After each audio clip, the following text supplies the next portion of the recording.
شون اوف ذا ديد من احسن الافلام في التاريخ، ومن اكتر الافلام الساتل وفلاشي في نفس الوقت ليه بعد الانترو. تمام.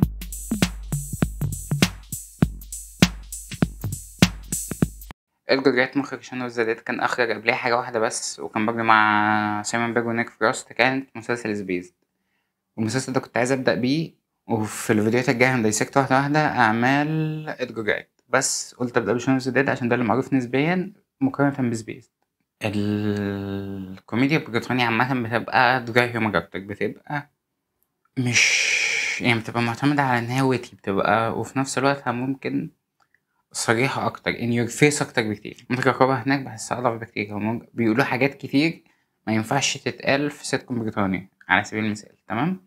واحدة واحدة بقى، ليه شون اوف ذا ديد عمل نقلة؟ ليه شون اوف ذا ديد من أهم الأفلام في التاريخ؟ شون اوف ذا ديد فيلم باجدي عن دون اوف ذا ديد، عن افلام الزومبيز وبتاع، بس انا مش عامل باجدي، انا عامل فيلم بيناقش قضيه وباجدي جينيرا في نفس الوقت.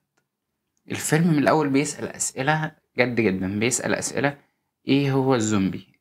طب كلنا عارفين الزومبي اللي هو الاموات الاحياء. طيب هل شرط الزومبي ده يبقى، يعني هل شرط الميت حي ده يبقى زومبي، ولا ممكن يبقى انسان عايش كل يوم بيصحى يعيش نفس اليوم، يمشي في نفس الروتين، يمشي في نفس الخط، ياكل نفس الحاجة، يشرب نفس الحاجة، أو يروح نفس الأماكن مهما حصل مهما اتغير. أنا مش هغير الروتين ده، أنا مش هعمل. أنا عايز يوم يمشي زي ما بيمشي كل يوم، ومش عايز وجع دماغ، ومش عايز ولا حد يمشي من حياتي ولا يخرج من حياتي ولا أي حاجة. حتى ما عندوش طموح، ما عندوش مستقبل، ما عندوش ايه هو الكارير؟ ايه الفرق بين الكارير والجوب؟ الكارير حاجة انت بتشتغلها ويبقى فيها ترقيات، فيها مستقبل من الاخر. الجوب اي شغلانة بتشتغلها، وقفت في محل، وقفت كذا، عملت كذا، اللي هو حاجة انت بتشتغلها فترة وبعدها خلاص نزلت وقفت في ايا كانت بقى.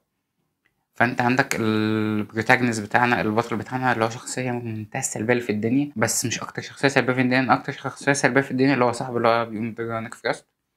مش فاكر اسمه نيك فروست ولا لا، بس يعني ما علينا. هو شغال سيلز في محل، مش عايز يعمل اي حاجة تانية. كل اللي حواليه 17 و16 سنة، وهو 29 سنة ووسطهم وتمام، وانا مش باخد فلوس اخر الشهر خلاص.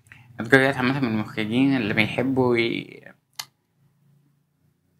هو بيحب فكرة اليونيفرس، بيحب يشوت اوت نفسه. يعني ده هتظهر اكتر في اعمال قدام، حتى المسلسل اللي نزل على نتفليكس من فترة بتاع سكوت بيلجرام ده. بس هو بيحب، بص ها تمام. وفي نفس الوقت شون شخصية، مش شخصية سطحية، لا هي شخصية عندها مشاعر، عندها بست، عندها ايشوز. بنناقش الايشوز دي، بنعرف كل ده ليه هو الشخصية دي بقت عاملة كده، ليه هو ليه مش عايز يعمل حاجة في حياته، هو ليه بيكره جوز امه، هو ليه ايه اللي وصله لكده. يعني انت عندك المشهد المواجهة ما بينه وما بين فيليب اللي هو كان جوز امه، مشهد عظيم. وال... والمواجهة التانية لا انا اتأثرت. يعني حلاوة افلام ادجار رايت، على الاقل الكوميونيتي ترولوجي، اللي عندك كوميونيتي ترولوجي هما 3 افلام، 3 بنفس ابطال، نفس القصة، نفس كل حاجة، بس كل مرة هنحكي قصة مختلفة.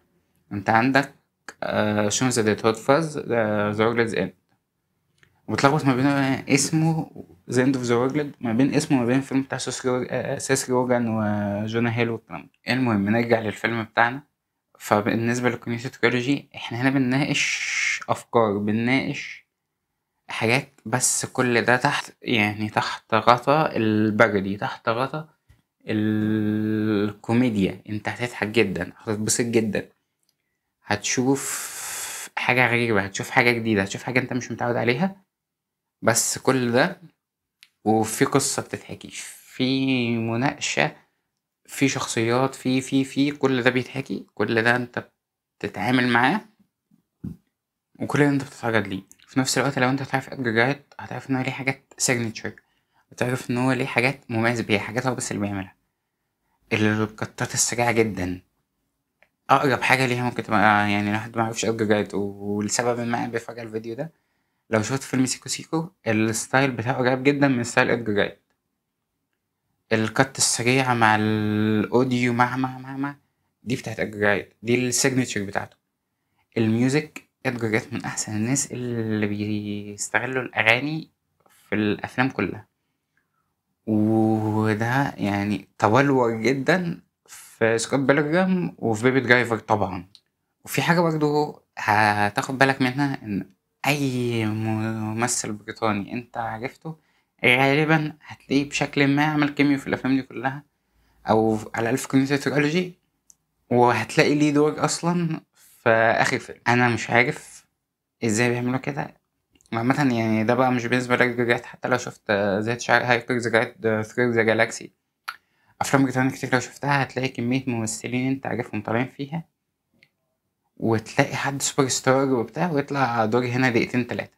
ليه معرفش. وبنيجي للاخر المواجهة الاخيرة، قد ايه شون شخص بائس، قد ايه شون هيز ا لوزر. انت ما تفرقش اي حاجة عن الزومبيز دول، انت ما تفرقش اي حاجة عنهم، انت ما بتاكلش مخ بس. طيب احنا خلاص، احنا دلوقتي في يعني في نهاية العالم، في بانديميك، في هنعمل ايه؟ العالم هيتصرف ازاي؟ احلى نهاية لفيلم زومبي شفتها في حياتي عشان ما اكدبش عليك، اللي هو خلاص هنعمل ايه؟ يعني اللي حصل حصل خلاص، let's move on، وبنخلص ونوصل للنهاية وبنعرف ايه الفرق ما بين الزومبيز وما بين الاحياء، وبنعرف حاجة احنا بتتقدم لنا من اول الفيلم، ان شون اكتر يعني هيز التيميت زومبي، هو اكتر واحد بيربسلس في الدنيا، حتى الزومبيز بقى ليهم لازمة هو لا. وكل ده في اطار كوميدي، في اطار ضحك، في اطار بارودي. يعني ادجارات عظيم قوي.